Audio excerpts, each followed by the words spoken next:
Hello guys, and what is going on? I got another battle as the Dark Elves, like I said. I think I'm going to play the Dark Elves for a couple, at least a day, and just kind of exclusively learn their matchup a bit better.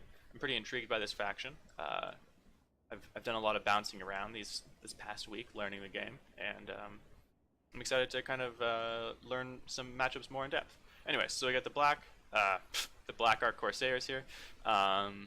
We have a front line made of bleak swords because we're playing against the Dawi, and normally I think Dread Spears are a superior pick even against Dawi compared to bleak swords, simply because they have like 10 higher melee defense, I believe, and the reduced. I usually want them to hold. I'm not really interested in these guys doing damage, but because I have these Death Hags and Marathi, who's on foot this time, I am a little bit more sure of my ability for Bleak Swords to actually trade back against Dwarf Warriors.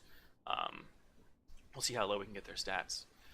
Anyways, I have a front line of the Bleak Swords, two Dark Arc Corsair or Black Arc Corsairs, two Harganeth Executioners, not the regiment around this time, and then three Dark Strategist Shields in the center. I didn't take any Cav. I didn't.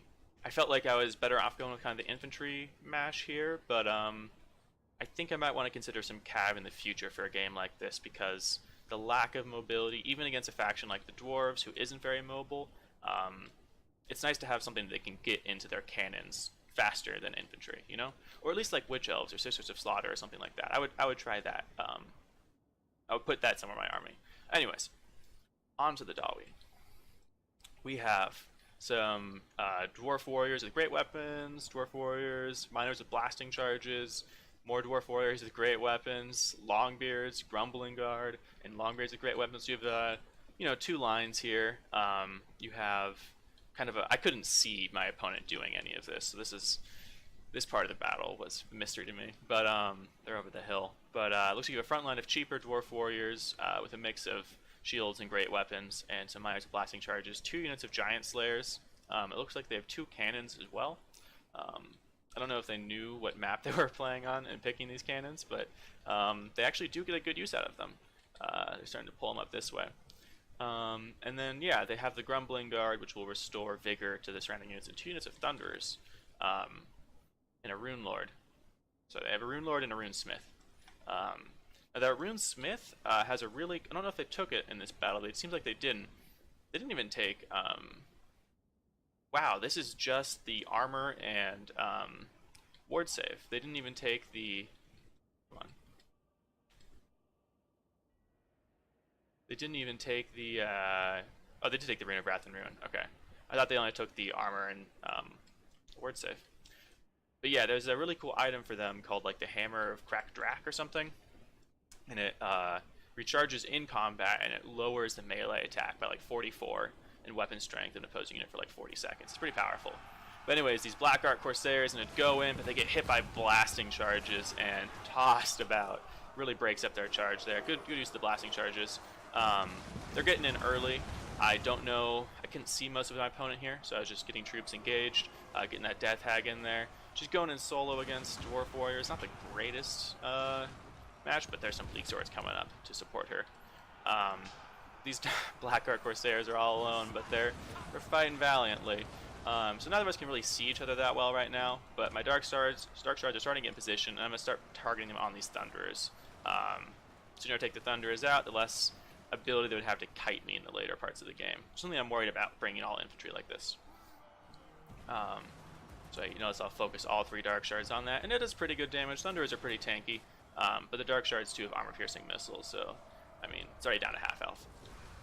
The Harganeth Executioners are going to get engaged into these Dwarf Warriors with great weapons. The Grumbling Guard, I mean, this is a kind of a misplay here. I should have maybe waited with the Harganeth. They were getting shot at by a cannon, that's why I was kind of getting them involved. I mean, my whole line gets twisted up here.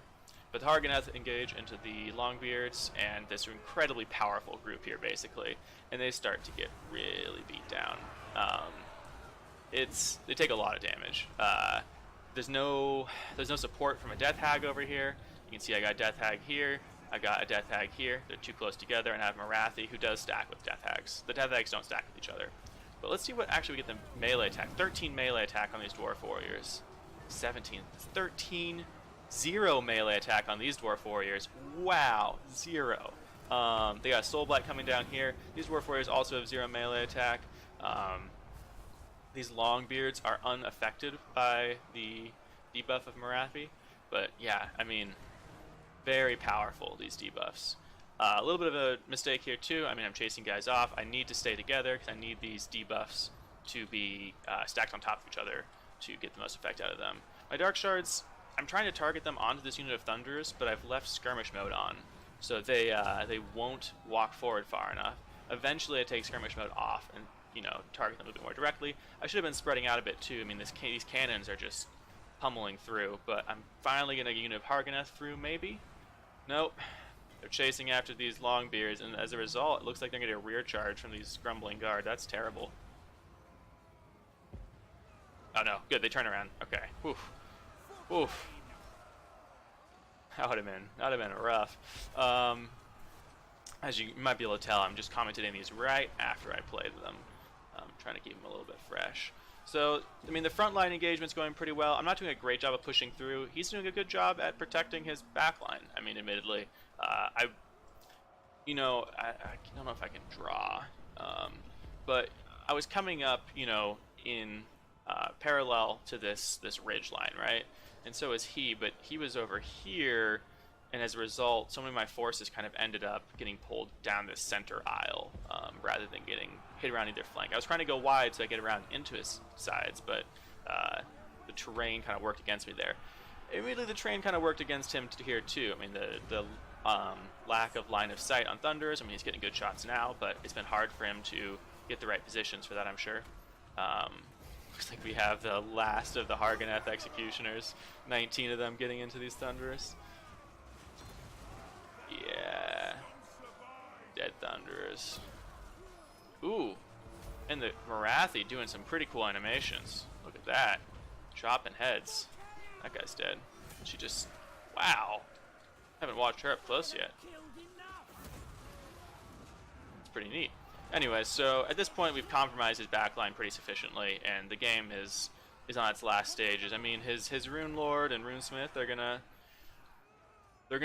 take a while to kill, even with their, you know, the debuff. I mean, Morathi's not around, so there's actually no melee defense debuff, just melee attack debuff. They're not any easier to hit right now. But yeah, I mean, eventually we'll take them out, but it's just gonna take a minute. Death Hags are like, when you kit them down to what they are right now, they're like 860 gold. So they're also, you know, for 860 gold, it's a single model unit with 70, well, that's probably with Murderous Mastery up. That's not with Murderous Mastery. 70 melee attack, poison attacks, and 35 melee defense. I mean, 340 weapon damage. They hit hard. Nothing to sneeze at. My regrouped Dark Shards, I had to pull them back. There were some Dwarf Warriors coming through, but my regrouped Dark Shards are just going to start shooting these Rune Lords now, Rune Lords and Runesmiths. And shooting them in the back, too. So, that'll pretty much take out the last of their value in their army, doing damage like that. So, it's a good game. The Dwarf player definitely took a situation where I thought I was outmaneuvering them and made it into a situation where they kind of outmaneuvered me. They definitely forced me to bunch up and take good shots from those cannons and Thunderers for most of the game. I mean, those cannons got 70 and 95 kills on Harganeth Executioners and Dark Shards with shields. I mean, it wasn't on Bleak Swords and stuff. It was high value. This unit of Thunderers got 73 kills. So, I mean, the one that I was able to focus down first with the Dark Shards got taken out for sure. But once he was able to reform lines, he did a really good job there.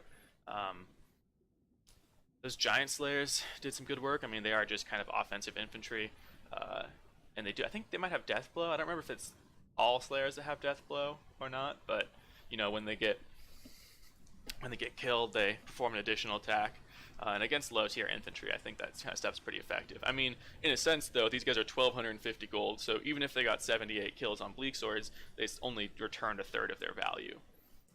So definitely a worthwhile trade for me. Death Hag's not performing as incredible as last time, but Morathi gets a few more kills. These Harganeth Executioners did get wiped out, but they got some good kills too. They definitely were unsupported the whole time, and I really wish that I had a Death Hag with them or Morathi. I mean, I'd rather have Morathi because she has the bigger debuff. I'd rather have both. But these guys could have done a lot better if they had proper support, and that was unfortunate that it happened that way. Anyways, guys, thank you so much for watching, and I'll see you next time.